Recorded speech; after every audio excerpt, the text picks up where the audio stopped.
Hello, I'm Will, and I have been hearing all sorts of talk about psychedelia lately. Part of it is because Psychedelic released a gold psychedelic record this year, and otherwise, I think it's just because psychedelia is kind of immortal and evergreen and simply a very cool subgenre of 60s music. But yeah, I'm sitting here at work, and I wanted to make sure that the world gets another shout out from the land of Swindon, England, in the UK, specifically the Dukes of Stratosphear. This record came out in 1985. If you are unfamiliar, it is probably the single best psychedelic record that I have ever heard. And I would dare you to say that it isn't. Okay, so the scoop is that the Dukes of Stratosphear are actually XTC. I've been hearing many folks lately throughout this year discovering XTC or buying a later period, like late 80s XTC record, just loving it, or at least respecting their awesome musicianship and songwriting capability and just cool arty ethic. And yeah, this was XTC's release before Skylarking. And the idea of this little concept album is that they would release a psychedelic record as a totally different band. And it was because Andy Partridge, the lead songwriter and guitarist, as well as the secondary guitarist, or lead guitarist, I guess you should say, Dave Gregory, were both longtime fans of psychedelia. They grew up listening to it. And yeah, they loved the stuff. So they wanted to do a record of psychedelic songs, and their label, Virgin Records, said, screw you, but hey, we'll give you $5,000 in 2 weeks if you want to come up with something. We'll figure something out. So yeah, they gave him $5,000. They took their 2 weeks. They found a little former church that had been turned into a studio, and they hired John Leckie, who Andrew Partridge had been working with as producer. He cut his teeth right after the Beatles had left Abbey Road, so he's got the cred. And in 2 weeks, they wrote and recorded, with vintage instruments whenever possible, 25 o'clock.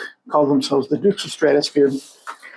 This particular version is the 200-gram version from 2019. You can get these guys now. I think it's from Collector's Choice Music. It's one of those big distribution places on Discogs and eBay for like $25 plus shipping. For like $23 and change here in the States. They're about the same price if you're in the UK. Elsewhere in the world, prices will vary. But yeah, made in England, so if you were to import this thing, it would cost at least twice as much. Like, this is a $50 record, bare minimum, if you're ordering it from the UK. But yeah, if you want details, Sir John Johns is the pseudonym of Andy Partridge. The Red Curtain is kind of my favorite name and member of XTC, Colin Moulding, because he's such an amazing bass player. And then you have Lord Cornelius Plum, who is David Gregory. And since they did not have a drummer at the time when they did this, E.I. Owen, Ian Gregory, Dave Gregory's brother, took up the drums.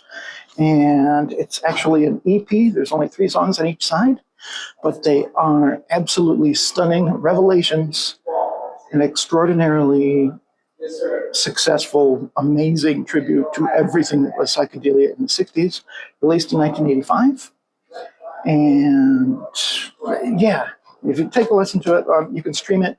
I know on YouTube Music, I'm not sure elsewhere, you don't have the individual EP and their second record, but it's the Dukes of Stratosphear. What do they call it? Chips from the Chocolate Fireball. That is their compilation. There was also I think 2019 or 2020, they remixed the whole thing with the Porcupine Tree, aka Steven Wilson, for 5.1 Dolby Surround. So you can buy that as a CD. It's a compilation. I need to get a copy, but so far the only ones I can find are like $100.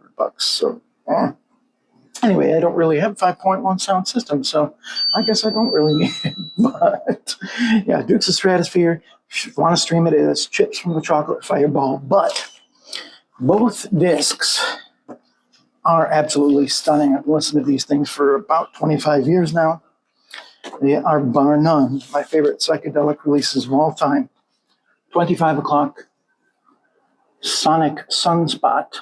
That is PSONIC. PSUNSPOT.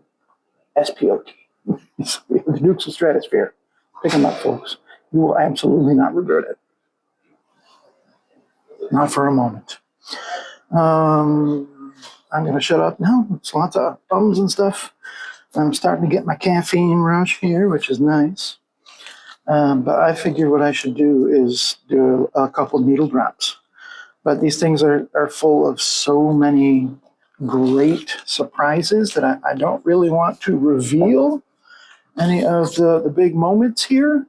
So I think what I'll do is just take my recording of the first record and mix a little bit of the like interstitial moments maybe, and see what like old footage I can find and download. Oh, hey, yeah, I haven't shown you this whole thing. So yeah, Sonic Sunspot, this one's from 1987 initially. Get fooled. Yeah, these are 200-gram vinyl releases from Ape House in the UK. That is Andy Partridge's record label, of course. Remastered in 2011, I think, something like that. But yeah, it's basically the same mix. They did, like I said, the Surroundabout Ride 5.1 Dolby surround sound mix with Steven Wilson, but that is, of course, not these because these are 2-channel stereo albums. And they're just so amazingly good. It's probably my favorite and best purchase of the whole year. 2025 highlight is right here. The Dukes of Stratosphear. I've got almost everything they've ever put on vinyl now. And you could too for like $55. Do it, folks. Spend the money. Buy the music. Live a better life.